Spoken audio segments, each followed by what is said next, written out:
AUM, मेरे शब्द मेरे विचारों के अनुरूप हों और मेरे विचार मेरे शब्दों का अनुसरण करें। हे प्रकाश स्वरूप प्रभु, स्वयं को मुझ पर प्रकट करें। मेरे विचार और मेरे शब्द दोनों ही वेद को मेरे पास लाएं।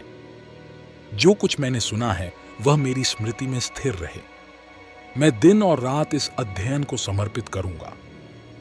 अपने विचारों तथा शब्दों दोनों में सत्य का उच्चारण करूंगा। ब्रह्म मेरी रक्षा करें।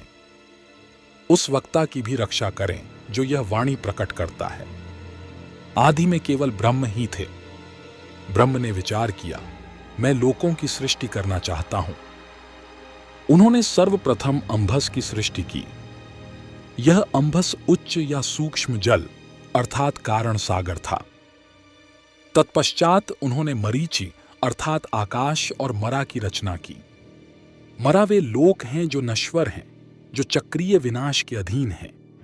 अंत में उन्होंने आपा की सृष्टि की, जो निम्न जल है। यह स्थूल भौतिक तत्व सभी जीवों के शरीरों में समान रूप से विद्यमान है। कारण सागर के जल से ब्रह्म ने विराट पुरुष अथवा विश्व रूप की सृष्टि की। इसे ब्रह्मांड भी कहा जाता है, जिसका अर्थ है ब्रह्म का अंडा। ब्रह्म ने पुनः सोचा, ये लोक हैं, अब मैं उन रक्षकों को प्रकट करूंगा जो इन लोकों की रक्षा करेंगे। इस विचार के साथ उन्होंने कारण सागर के जल का उपयोग किया। उन्होंने विराट की मानवाकृति को रूप दिया।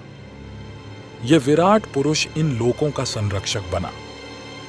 इस प्रकार ब्रह्म की इच्छा से समस्त सृष्टि का विस्तार हुआ। यह आदिम शक्ति का शाश्वत विधान है।